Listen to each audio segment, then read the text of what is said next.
जी हाँ दोस्तों, इस वक्त की सबसे बड़ी बिग ब्रेकिंग न्यूज निकल रही है भारत के लोगों के लिए ताइवान और चाइना से।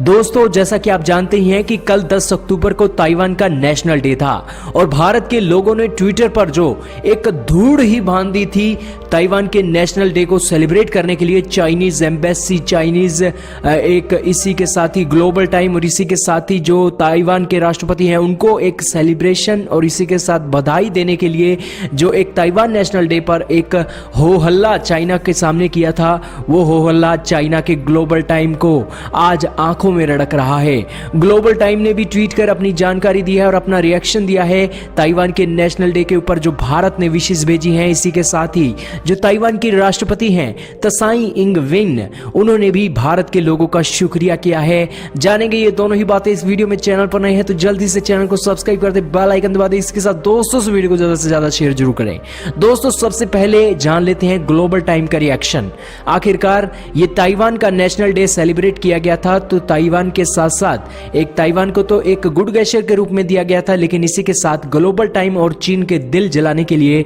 यह सेलिब्रेशन भारत के लोगों ने किया था और इसी के चलते ग्लोबल टाइम की अब दिल जल चुके हैं, कहना गलत नहीं होगा। क्योंकि दोस्तों, आज भारत ने चीन को एक धमकी को एक आड़े हाथों लेते हुए न सिर्फ चीन की आंखों के सामने बल्कि चीन के ही एम्बेसी के जो ऑफिशियल हैं उनको एक टैग करके जो ताइवान का नेशनल डे है वो मनाया था और इसी के चलते ग्लोबल टाइम का रिएक्शन भी सामने आ गया है। ग्लोबल टाइम बीजेपी की जो एक लीडर हैं तेजिंदर पाल सिंह बग्गा, उनके ऊपर कमेंट किया है उन्होंने आज ग्लोबल टाइम के ट्वीट में, जो कि आप देख ही रहे हैं। उन्होंने कहा है कि नेशनल डे ऑफ ताइवान को मनाने के लिए जो पोस्टर चाइनीज एम्बेसी के बाहर लगाए गए थे, ये सब कुछ करना बीजेपी और इसी के साथ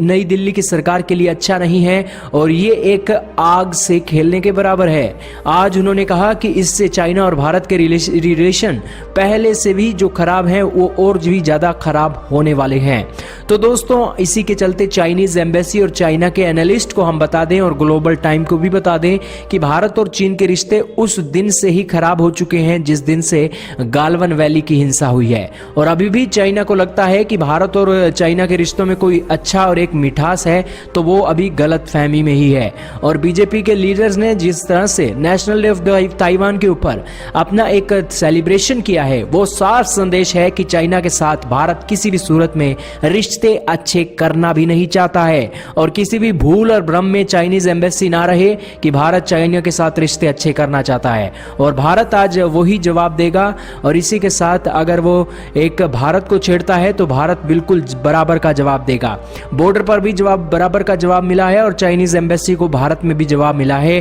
कि भारत के मामले में अगर आप इंटरफेयर करेंगे तो ऐसे जबाड़े तोड़ेंगे जैसे हमने गालवन वैली में तोड़े थे। और इसी के चलते अब जान लेते हैं आखिरकार जो चाइनीज रिएक्शन के बाद जो एक त्साई इंग वेन ताइवान की राष्ट्रपति हैं, महिला राष्ट्रपति, उनका क्या रिएक्शन आया है। दोस्तों, उन्होंने नमस्ते करके आज भारत के लोगों को धन्यवाद दिया है ताइवान के नेशनल डे के ऊपर और उन्होंने कहा है कि भारत और ताइवान मिलकर फ्रीडम और ह्यूमन राइट के वायलेशन और इसी के साथ डेमोक्रेटिक लाइफ को जीने के लिए आज इकट्ठे लड़ने वाले हैं। और ताइवान नेशनल डे के ऊपर भारत के लोगों ने ताइवान को सपोर्ट करके दिखा दिया है कि भारत भी ताइवान के संग खड़ा है और इसी के चलते उन्होंने नमस्ते भी आप सभी लोगों को भेजी है जो यूट्यूब वीडियोस पर कमेंट कर रहे हैं। इसी के साथ ट्विटर पर त्साई इंग वेन को सेलिब्रेशन भी भेज रहे हैं। तो दोस्तों, यही थी वीडियो और ताइवान और इसी के साथ ही जो चाइना की ग्लोबल टाइम है उसके ऊपर कमेंट करना कमेंट सेक्शन में ना भूलिएगा।